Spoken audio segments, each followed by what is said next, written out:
Late one night, a young woman driving alone on a dark, windy highway road in the middle of a rainstorm begins to notice that a car is following close behind her. Periodically, there will be flashes of light as the high beams begin to pop on and off. She begins to be a little nervous, but she's on an isolated road. There's no place to stop. There's no place to hide. She simply begins to press the gas a little farther to the ground. Speed begins to pick up, but the pursuer, they match her speed. They get closer and closer and closer, and they keep flashing those bright lights. She begins to be terrified. She speeds up more. The pursuer speeds up more.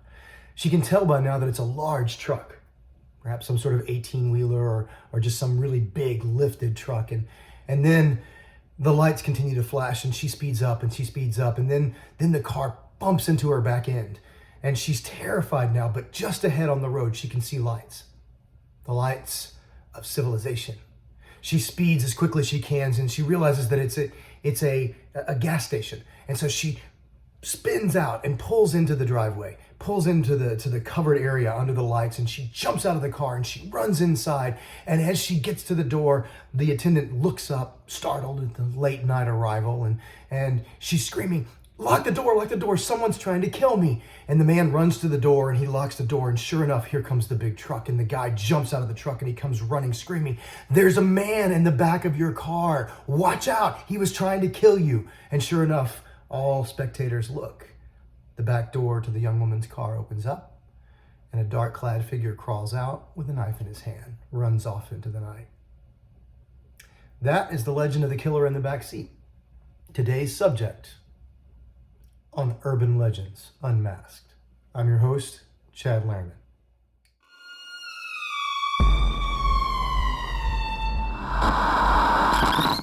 So the killer in the backseat is a fun legend to me. It's this idea of the place that you feel safe, locked inside your own car, driving at high speeds down the highway. You feel like you're invulnerable, if you will. Like you won't be attacked there. And I'll admit, the first time I heard this legend, my first response was, that's the dumbest way to kill a person ever. You're driving in the backseat of the car. Why in the world would you try to murder a person driving down the highway? It's going to kill you too. But that's the thing about these legends, is that while there is definitely logic involved, there's definitely logic for the victim, like these are things to watch out for and be careful for, the logic of the killer doesn't always make sense. And it doesn't have to. Because the thing about terrifying legends, the thing about these stories that scare us and that motivate our emotions to feel fear and anxiety and to cause us to act, is sometimes because they don't make sense. You know, it's this idea of how ridiculous is this idea that someone would wait in the backseat of your car, raise up and try to stab you while you're driving down the highway. It's suicidal. But it also reminds us that perhaps these villains are these subjects of these stories, maybe they're simply self-destructive. And maybe that's the scariest thing of it all. Maybe that's the most terrifying thing about these legends, is that the killers themselves are putting themselves at risk. They're exposing themselves. And if they're willing to die to hurt you, how terrifying is that? And we see these legends like played out, and there's different versions of this particular story, and I want to look at a few of them, you know, and then also kind of track it back to some of the origins where maybe this came from, or perhaps situations where life has imitated art. So there's another version of the story where the woman makes it home. She doesn't get to a gas station. She pulls into her driveway, and you know, the guy pulls up behind her and runs up, says nothing to her, rips open her back door, and pulls the perpetrator out of the back of the car.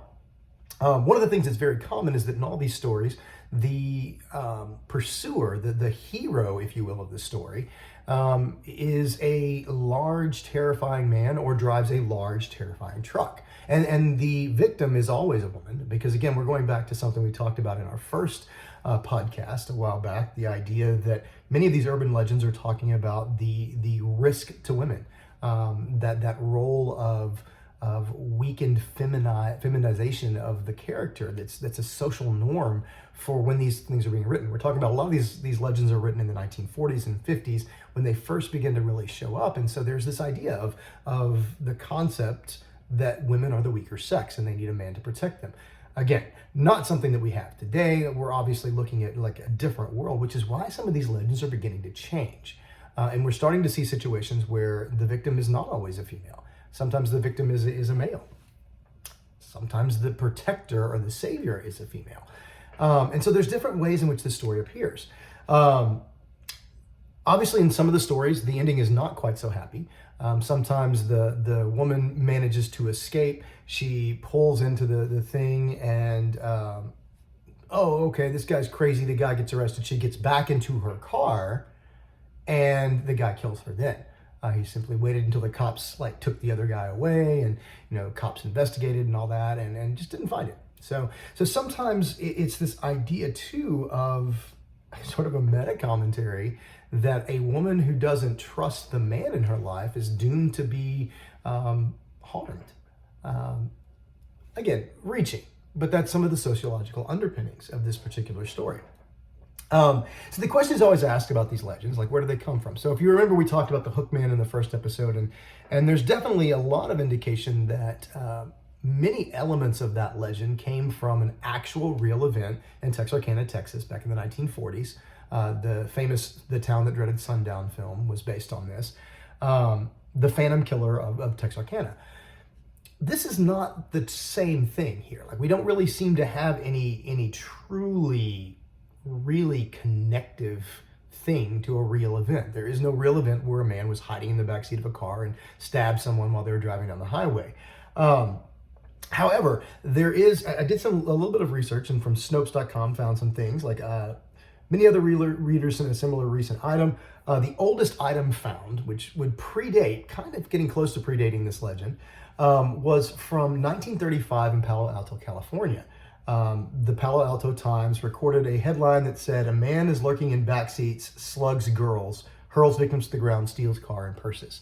So again, not a murder situation, and it doesn't seem to sound like the guy is doing it while the car is moving, but let's add that fantastical element of a murderer who stabs you while you're driving down the highway. This particular legend, this particular story from 1935 is not uncommon. I mean, it's what we see today in carjackings. So again, modern times, it's perhaps the legend is going to be along those lines, and we're going to get back to that in a minute too. There's some newer versions that might be slightly more believable than the whole stabbing you while driving down the highway legend. There have been a couple of news stories in the last few decades in which perhaps life has imitated art.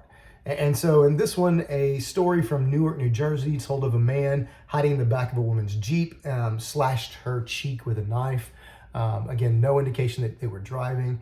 And then another one in March of 1990, a clipping was sent from a person in Bloomington, Indiana, was sent to Snopes here, told a man hiding in a woman's van who jumped out when he was spotted at a fast food drive-thru.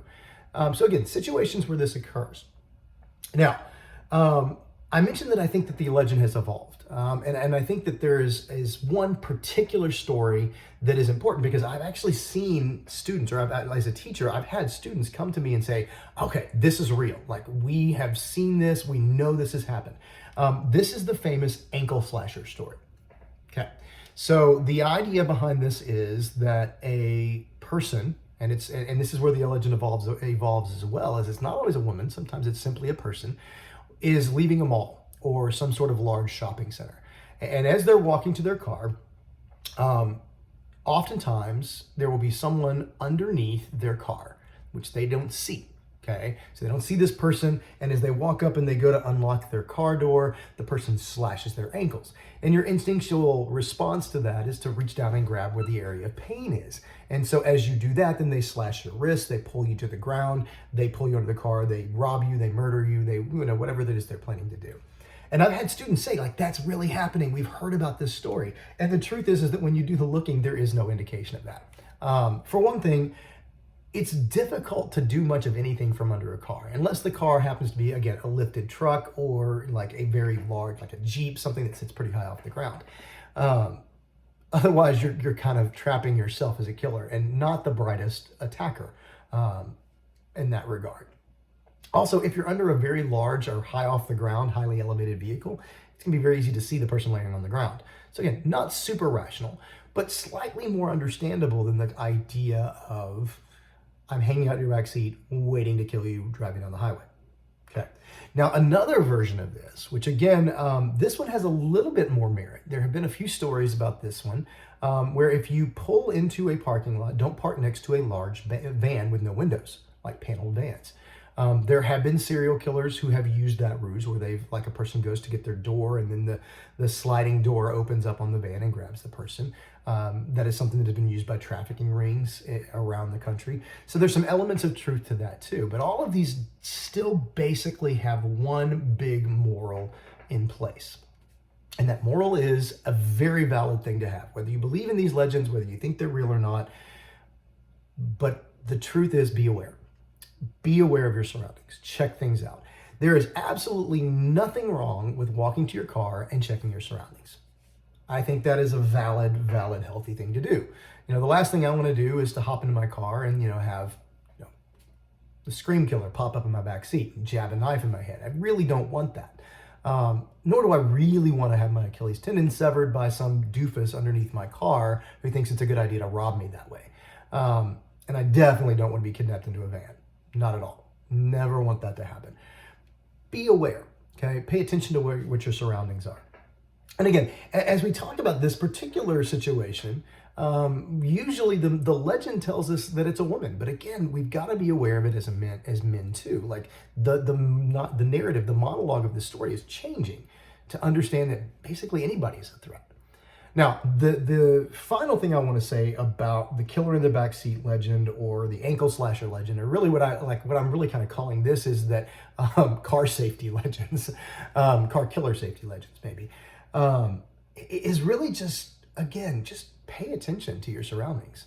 And don't always mistrust that which is foreign to you. I think that's sort of a basic root of that is that in the original legend, the woman doesn't trust the man behind her because he's behaving in a strange way. But his strange behavior is an effort to protect the woman in the car. And when you add in the other elements, when in some of the other legends, some of the other tellings of the story, the man's a lumberjack or he's a truck driver or he's a motorcycle guy, something that we typically associate with perhaps scarier things, okay? With that being said, maybe don't be afraid of that which Tolkien would say smells foul. The idea when he's describing Aragorn, I think that a servant of the enemy would look more fair and smell less foul. And I think that that's perhaps a deeper part of the legend of the killer in the backseat. Sometimes it's not the scary guy that you should be afraid of.